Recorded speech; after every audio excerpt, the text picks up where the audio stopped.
সুনামগঞ্জের হাওরে আগাম বন্যার শঙ্কায় ধান কাটার নির্দেশ দিয়েছে পানি উন্নয়ন বোর্ড।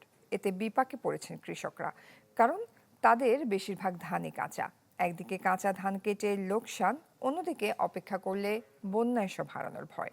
এমন দোটানায় কৃষকরা।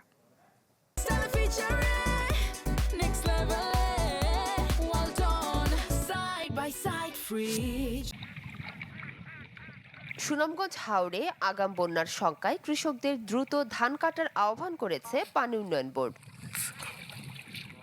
এমন খবরে ধান কাটতে নামেন কৃষকরা, কিন্তু মাঠে এসে দেখেন হাওরে প্রায় 2 লাখ হেক্টর জমির মধ্যে প্রায় 13,000 হেক্টর ধান পেকেছে।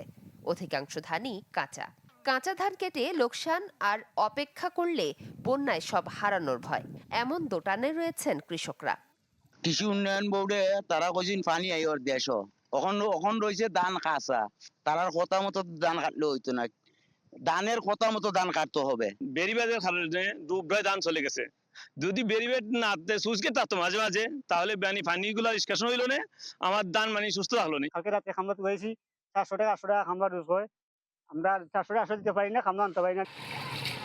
হাওর ও নদী রক্ষা আন্দোলনের নেতারা বলছেন, সময়মতো বাঁধ নির্মাণ হলে এবং পানি নিষ্কাশনের ব্যবস্থা থাকলে অসময়ে হতো না বন্যার শঙ্কা। পাহাড়ি ঢল আসলে আরো কিন্তু ক্ষতির পরিমাণ বেড়ে যাবে। এই অবস্থাতে আসলে কৃষকরা কোথায় যাবেন, কি করবেন, দিশেহারা হয়ে পড়েছেন। এমন অবস্থা যে পানি উন্নয়ন বোর্ড প্রশাসন তারা দায়সারাভাবে আসলে কাজ করছেন, কৃষকের পাশে দাঁড়াচ্ছেন না। এদিকে জলাবদ্ধতার কারণে হাওরে ঢুকতে পারছে না ধান কাটার মেশিন হারভেস্টার, ফলে চাইলেও দ্রুত ফসল কাটা সম্ভব হচ্ছে না কৃষকদের। 1 লক্ষ হেক্টর হয়তো আর এই সপ্তাহের মধ্যে শেষের দিকে বা আগামী সপ্তাহের প্রথম দিকে পেকে যাবে, যেটা কাটার উপযোগী হয়ে যাবে।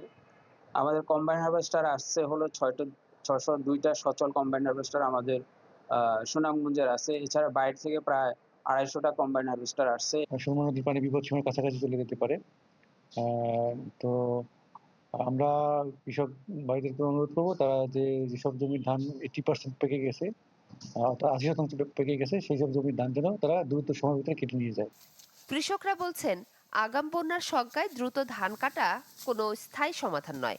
স্থায়ী সমাধানের জন্য প্রশাসনকে ব্যবস্থা নেওয়ার আহ্বান তাদের। Desk report, channel 24।